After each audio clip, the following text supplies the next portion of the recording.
சமையல் எண்ணெய் மற்றும் உணவுப் பொருள் ஏற்றுமதியில் 20 ஆண்டு கால அனுபவம் பெற்ற ஸ்டார் எக்ஸ்போர்ட் ஹவுஸ் கயல் ஆக்ரோ ஃபுட்ஸ்.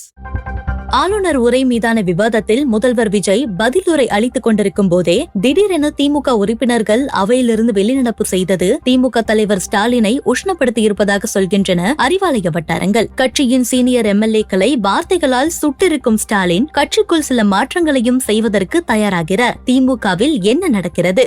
கடந்த ஜூன் 23ஆம் தேதி ஆளுநர் உரை மீதான விவாதத்தில் முதல்வர் விஜய் பதிலளித்துக் கொண்டிருந்தார். அப்போது கடந்த ஆட்சியில் டாஸ்மாக் துறையில் பார்ட்டி ஃபண்ட் வசூலிக்கப்பட்டிருக்கிறது என்று முதல்வர் பேசவும் கொதித்தெழுந்த திமுக எம்எல்ஏக்கள் அவையை அமளி துமளி ஆகிவிட்டனர். எதிர்க்கட்சித் தலைவர் உதயநிதி ஆதாரமில்லாமல் முதல்வர் பேசக்கூடாது, எதை வைத்து பார்ட்டி ஃபண்ட் வசூலிக்கப்பட்டதாக சொல்கிறீர்கள் என்று பேசவும் அமைச்சர் ஆதவர்ஜுனா எழுந்து, நீங்கள் பார்ட்டி ஃபண்ட் வசூலித்ததாக முதல்வர் சொல்லவே இல்லையே, பிறகு ஏன் ஆவேசப்படுகிறீர்கள் என்றார். அந்த கலைபரத்திற்கு இடையே முதல்வர் தன் உரையை தொடரவும் திமுக எம்எல்ஏக்கள் அவையிலிருந்து வெளிநடப்பு செய்தனர். அதைத்தான் கண்டித்திருக்கிறார் திமுக தலைவர் ஸ்டாலின். அது குறித்து நம்மிடம் பேசிய திமுக எம்எல்ஏக்கள் சிலர் வெளிநடப்பு செய்த சில நிமிடங்களிலேயே தலைவரிடமிருந்து போன் வந்தது. கூட்டத்தொடர் முடிந்தவுடன் எல்லோரையும் அறிவாலயத்துக்கு வர சொன்னார். எம்எல்ஏக்கள் அனைவரும் அறிவாலயத்துக்கு சென்றவுடன் வெடித்து விட்டார் தலைவர். கடந்த ஆட்சியில் பார்ட்டி ஃபண்ட் வசூலிக்கப்பட்டதாக முதல்வர் குற்றம் சாட்டினால் நம்மைத்தான் சொல்கிறார் என நீங்கள் முடிவெடுத்துக் கொள்வதா? எடப்பாடி பழனிசாமியே அமைதியாக இருக்கும்போது எங்க அப்பன் குதிரைக்குள் இல்லை என்பது போல நீங்களே ஏன் நடந்து கொள்கிறீர்கள்? முதல்வர் பேசி முடிக்கும் வரை அமைதியாக இருந்துவிட்டு அவரது குற்றச்சாட்டுக்கு அவையிலேயே பதில் அளித்திருக்க வேண்டும். காவல்துறை உங்களிடம்தானே இருக்கிறது, விசாரணைக்கு உத்தரவிடுங்கள் என்று சவால் விட்டிருக்க வேண்டும். கட்சி சீனியர்கள் இத்தனை பேர் அவையில் இருந்தும் ஒருவருக்கு கூடவா யோசனை வரவில்லை? பார்ட்டி ஃபண்ட் வசூலித்தவர்களின் பெயர்களை சொல்ல என்ன தயக்கம்? சொல்லாமல் இருக்க நீங்கள் ஏதாவது வாங்கிவிட்டீர்களா என்று கேட்டிருந்தால் தாவேக அமைச்சர்களால் பதில் அளித்திருக்க முடியுமா?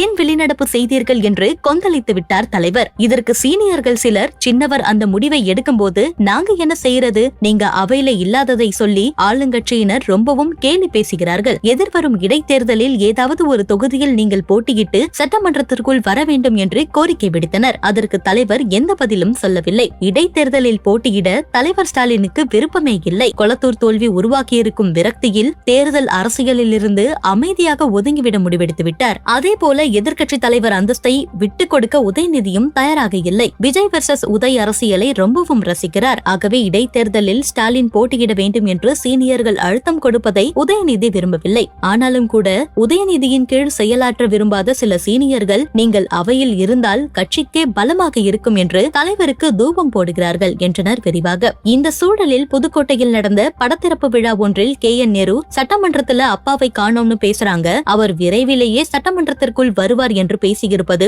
திமுகவுக்குள் பரபரப்பை கூட்டியிருக்கிறது. இதற்கிடையே தேர்தல் தோல்வி குறித்து ஆராய அமைக்கப்பட்ட குழுவினர் அளித்திருக்கும் அறிக்கைகளை கடந்த சில நாட்களாக படித்து வரும் ஸ்டாலின் இணையதளம் வாயிலாக அளிக்கப்பட்ட புகார்களையும் வாசித்து வருகிறார். அத்தனையையும் படித்துவிட்டு நம்ம ஆட்சியில கட்சிக்காரங்க யாருமே சந்தோஷமா இல்லையா என அதிர்ச்சி விலகாமல் கேட்டிருக்கிறார் ஸ்டாலின். நம்மிடம் பேசிய திமுக ஒன்றிய செயலாளர்கள் சிலர், திமுக ஆட்சியில் அப்போது அமைச்சர்களாக இருந்தவர்கள் கட்சிக்காரர்களுக்கு எதுவும் செய்து கொடுக்கவில்லை என்பது இப்போதுதான் தலைவருக்கு புரிய தொடங்கியிருக்கிறது. வரும் ஜூலை மாதம் லண்டனுக்கு செல்லவிருக்கிறார் தலைவர். சுமார் 20 நாள்கள் லண்டனில் தங்குவார். அங்கேயே கட்சியை மறுசீரமைப்பது தொடர்பான முக்கிய முடிவுகளை எடுக்கவிருக்கிறார். அவர் ஊர் திரும்பியதும் சீனியர் ஜூனியர் பேதமின்றி கட்சி விரோத நடவடிக்கையில் ஈடுபட்ட பலருக்கும் சாட்டையடி விழும் என்றனர். ஸ்டாலினை எதிர்க்கட்சி தலைவராக்கி உதயநிதியின் கைக்கு அதிகாரம் செல்வதை தடுக்க முற்படுகிறார்கள் சீனியர்கள் சிலர். ஆனால் அந்த சீனியர்களின் எதேச்சதிகாரத்தால் தான் திமுக தோற்றது என்கிறது உதயநிதி டீம். ஸ்டாலினுமே சில அதிரடிகளுக்கு தயாராகிறார். என்ன நடக்க போகிறது என்பதை பொறுத்திருந்து பார்ப்போம்.